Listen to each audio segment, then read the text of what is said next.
Hello दोस्तों, नमस्कार। आपका स्वागत है आपके अपने चैनल नवजीवन स्कूल के अंदर। तो दोस्तों, जो हम कल मैंने 9th क्लास का जो वीडियो अपलोड किया था द फन दे हैड, उसका जो फर्स्ट पार्ट मैंने अपलोड किया था, आज हम उसकी सेकंड पार्ट को देखेंगे। सेकंड पार्ट में हम स्टार्ट करेंगे कि हमने कहाँ तक छोड़ा था कि हमने उनको मार्गी और टॉमी को देखा था कि वो स्कूल के बारे में बात कर रहे हैं, ओल्ड स्कूल के बारे में पढ़ रहे हैं। उस किताब ओल्ड बुक के अंदर ओल्ड स्कूल के बारे में पढ़ रहे हैं कि उस समय कैसे स्कूल आया करती थी। तो देखते हैं आगे क्या होता है कहानी के अंदर। कहानी के अंदर हमने देखा they thought that it would be a great fun to study in the school of the olden time. जब वो बुक के अंदर ओल्ड स्कूल के बारे में पढ़ रहे थे, ओल्ड स्कूल के बारे में जितनी भी चीज़ें वो पढ़ रहे थे, तो उसमें उन्होंने देखा कि वो बहुत ही ज़्यादा great fun to study in the old school time. मतलब पुराने ज़माने की जो स्कूल थी उस समय पढ़ना बहुत ही ज़्यादा मज़ेदार था। क्योंकि वहाँ पर क्यों मज़ेदार था, देखो, school of the old time was there in particular place. कि जो स्कूल थी ओल्ड टाइम की, वो एक पर्टिकुलर प्लेस में होती थी, एक पर्टिकुलर बड़ी सी बिल्डिंग होती थी, उसके अंदर वो स्कूल लगती थी। अब के ज़माने में फ्यूचर में क्या होती है कि अब जो मार्गी और टॉमी का जो स्कूल है वो उनके बेडरूम के जस्ट पास में ही है, ठीक है। और वो उनका जो रूम है उसके अंदर पूरा गैजेट से भरा हुआ है, सब कुछ टेक्नोलॉजी से भरा हुआ है। और उसके बाद में वो उनके कोई क्लासमेट भी नहीं है, ठीक है।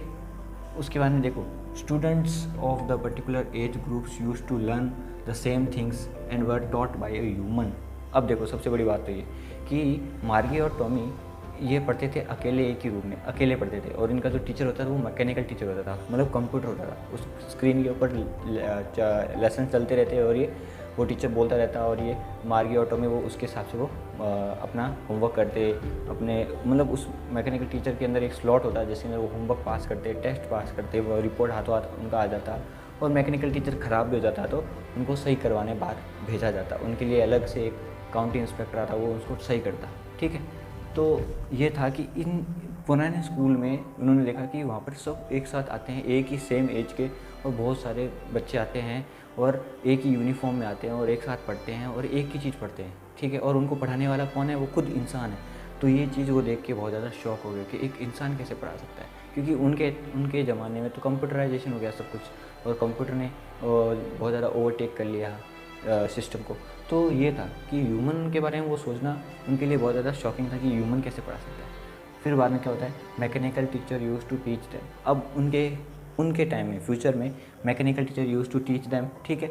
उसके बाद में they use to sit alone in their future school. मतलब जो फ्यूचर स्कूल मतलब उनके घर के अंदर ही होता था, वो कोई बाहर नहीं जाते थे, एक अकेले रूम में अकेले बैठते अकेले मैकेनिकल टीचर के साथ, ठीक है। बाद में no classmate of Tommy and Margie, और टॉमी और मार्की का कोई भी क्लासमेट नहीं था, ठीक है, क्योंकि वो अकेले एक अपने रूम में पढ़ते थे। उसके बाद में मार्गी wonders about the old school.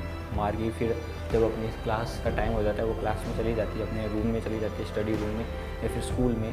उसके बाद में जो उसका टीचर बोलता है प्लीज़ सबमिट योर होमवर्क, वो चलता रहता है। और आज हम अर्थमेटिक पढ़ेंगे, ऐसे इस प्रकार कंप्यूटर में चलता रहता है। और मार्गी वंडर करती रहती है, सोचती रहती है उस पुराने ज़माने की स्कूल के बारे में कि वो कितने फ़न होते थे वहाँ पर, कितने फ़न दे हैड, ठीक है। चैप्टर का नाम है ना द फन दे हैड।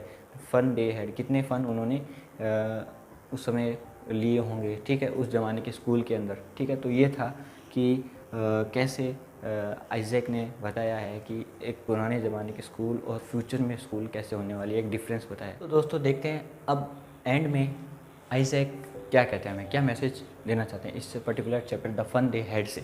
तो उन्होंने बताया कि Isaac Asimov brings out the theme that in future most things will be done and regulate by computers and technology. वो बताना चाहते हैं कि फ्यूचर में ज़्यादातर काम, ऑलमोस्ट सारा काम क्या हो जाएगा, कंप्यूटराइज हो जाएगा, और टेक्नोलॉजी भी बहुत ज़्यादा डेवलप्ड हो जाएगी।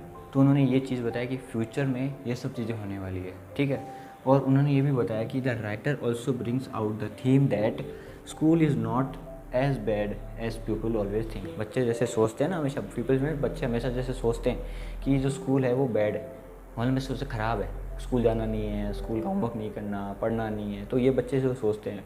तो उन्होंने ये भी एक मैसेज पास किया है कि school not even so bad, ठीक है, जैसे कि बच्चे हमेशा सोचते हैं। तो उन्होंने एक कहानी के थ्रू टेक्नोलॉजी और स्कूल के बारे में सब कुछ बता दिया कि स्कूल एक टाइप को जो बच्चे सोचते हैं कि बुरी है, बुरी नहीं है, और फ्यूचर में कैसे टेक्नोलॉजी डेवलपमेंट हो जाएगी, बहुत हाई लेवल पे टेक्नोलॉजी डेवलपमेंट हो जाएगी, जहाँ पर बच्चे ये भूल जाएंगे कि पहले ज़माने में स्कूल बुक्स के थ्रू पढ़ाई होती थी और टीचर्स ह्यूमन पढ़ाते थे, और आज जैसे फ्यूचर में आ जाएंगे तो वो भूल जाएंगे कि किताबें या फिर ह्यूमन्स टीचर्स भी होया करते थे। तो उनका यही था कि कैसे टेक्नोलॉजी ओवरकम हो जाएगी और पुरानी चीज़ों को भुला देगी।